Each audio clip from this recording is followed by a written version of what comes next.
Ladakh is a mountain desert across the Indian Himalayas. In the rain shadow of the mighty mountains, it's so high and dry that it's often called moonland. It looks more like a moonscape or a Marsscape. Well, this one is a picture of the Mars. Often called Little Tibet, this region remains landlocked, cut off from the rest of the world for half the year. Temperatures range from -30 to +30. Hi, I'm Sonam Wangchuk, a simple indigenous tribal from this remote Ladakh. I was born in an even remoter tiny village of 5 households. But that was a long time ago. Today, my village has grown 100% to become a village of 10 households. Perhaps still a little bit smaller than your city. We had no schools in our village, so I learned from the farmers, from the rivers, trees, animals, and above all, from my mother. I picked up English and other languages from the radio and meeting people from different countries. Later went to some schools and finally finished mechanical engineering. We love our Ladakh so much that while my engineering schoolmates went to Bangalore, Mumbai and the Silicon Valley, I came back to Ladakh and started solving problems of the people. Children's problems in school education, people facing harsh cold winters, and farmers facing water shortage in the face of climate change. I've been doing these things for the last 30 years, and the world has been very generous. They have not only acknowledged but admired my work with various awards in different parts of the world. But today I have come here not to talk more about these things, but to share with you a bigger challenge that Ladakh is facing and to seek your support in solving our problem. Yes, you can solve our problem, and not only that, you have the power to even avert a world war. Let me explain how. This is Ladakh. You see the famous Indus River flowing, and over there the dark mountains. Across that are the valleys of Nubra and Changtang, where we share our border with Tibet, which is now occupied by China. You may have heard that for the past few weeks, Chinese army has intruded deep inside Indian territory. This has been happening over years, and our shepherds who raise the famous Kashmir goats have lost a lot of their pastures and are in deep trouble. Now, the Indian army is there in large numbers across those mountains, matching China's soldier to soldier, bullet to bullet. But I don't think that is a solution. Both these countries are nuclear powers, and push comes to shove, India doesn't need all of its 160 nuclear weapons to raise all Chinese cities, and vice versa. And that could soon escalate into a full-fledged world war, World War III. Therefore, I have come to seek your support in solving this. You, my friends, have the wallet power, which in this case can even diffuse a bullet war between different countries. Let me explain how. To understand your power, let's first understand what China is doing and why and when. Although China claims that Indian soldiers intruded into its territory, it could not be a coincidence that at the same time, in the months of April and May, Vietnamese decide to bother China.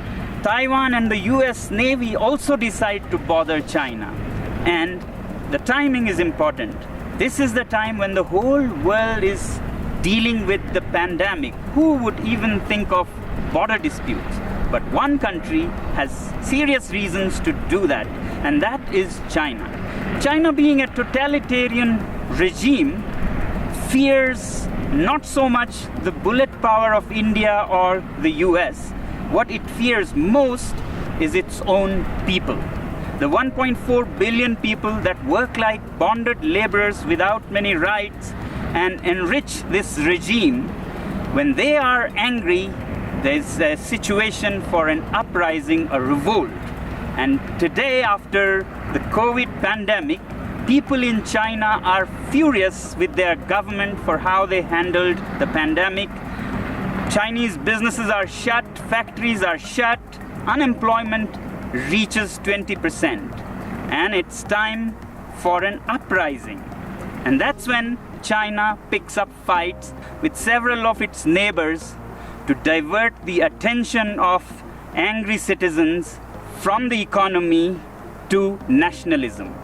And this is not the first time China is doing this. From 1958 to 62, during the worst Great Chinese Famine, when people in China were very, very upset, Mao decided to invade India.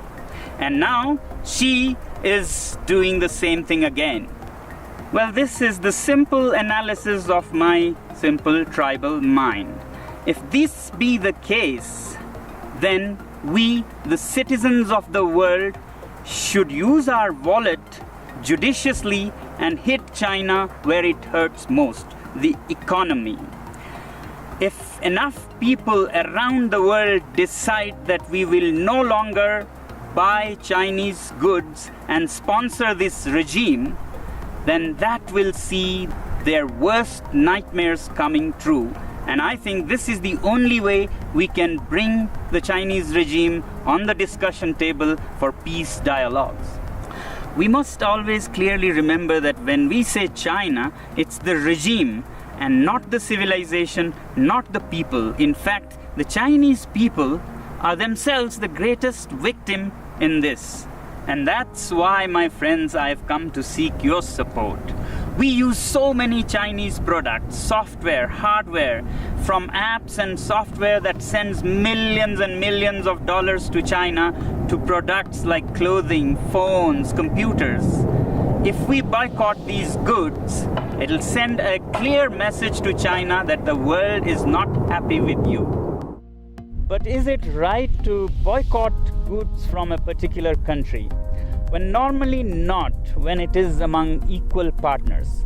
But my simple tribal mind says that China is not a normal country. If the world was a club of peaceful sheep, China is a wolf in sheep's clothing. It doesn't respect the rules of the game.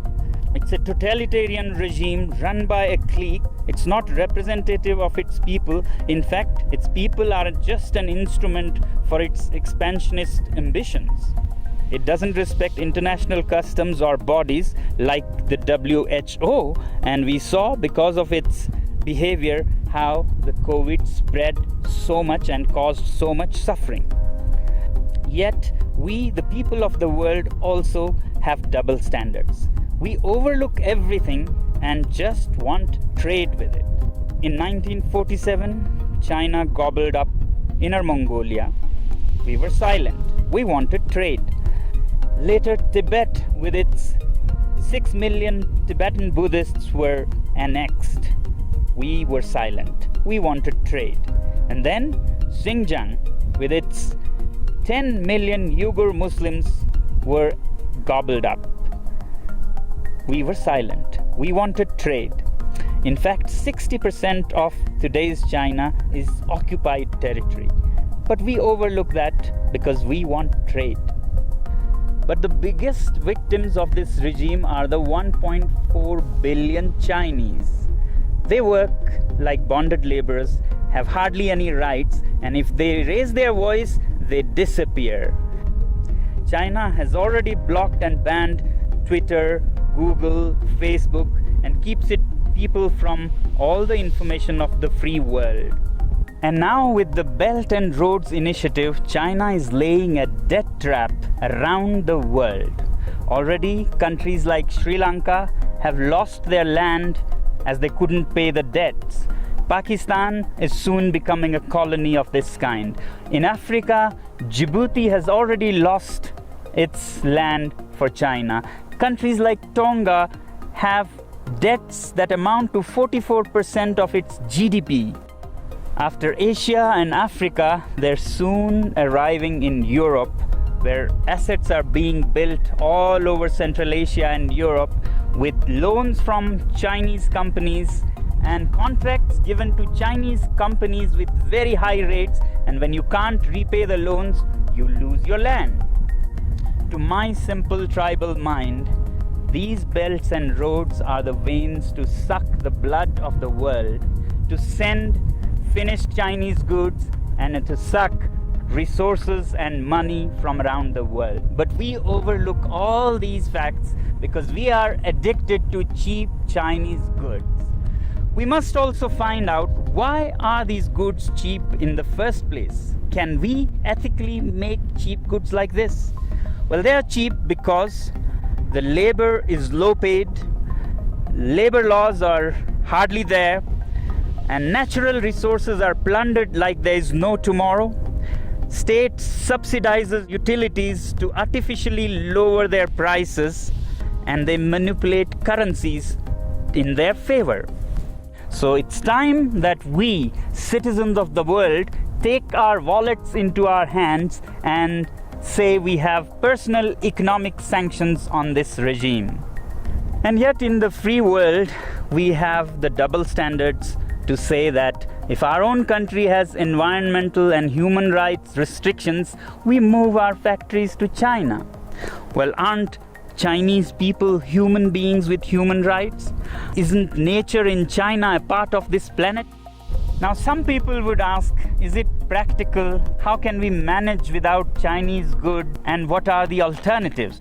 Well, if we are determined and give enough time to businesses and industry, things will adapt themselves. So that's why I say boycott made in China, software in a week, hardware in a year. So your software apps like TikTok, Hello that you have on your mobile phones, you can immediately uninstall and uninstall in millions so that China gets a message. As for hardware like phones, computers, clothing, we take a year and slowly choose products sourced out of the free world. And my simple tribal analysis says that if you give time and clear determination, then businesses will adapt, a new ecosystem will develop where there'll be enough goods to cater to people who don't want to buy Chinese goods. Just like vegan people or Jain community, they don't eat certain things, they don't go hungry. Businesses adapt and they get what they want with time. As for replacements and alternatives to Chinese goods, I really don't think that we need an alternative for everything. We have been buried under cheap Chinese goods. We have made our houses into museums cluttered with cheap things that we don't even need.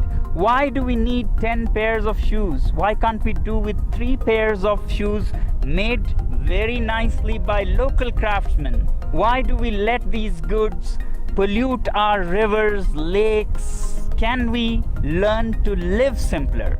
These lockdowns have actually taught us that we can be happy with much less. So can we also think out of this box and talk about a simpler life with local products? If you want to learn more about how to live happily with simpler lives, please look up our movement, ilivesimply.org.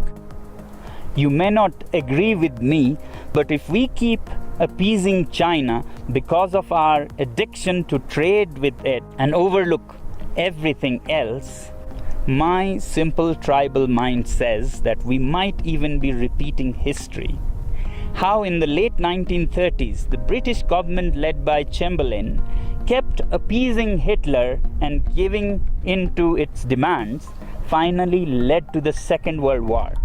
If we continue on the same path, we might either be leading the world to a third world war or a world dominated and colonized by China. Let me help you understand further what our addiction to trade with China can land us into. Here's a story of the great Indian monkey trap.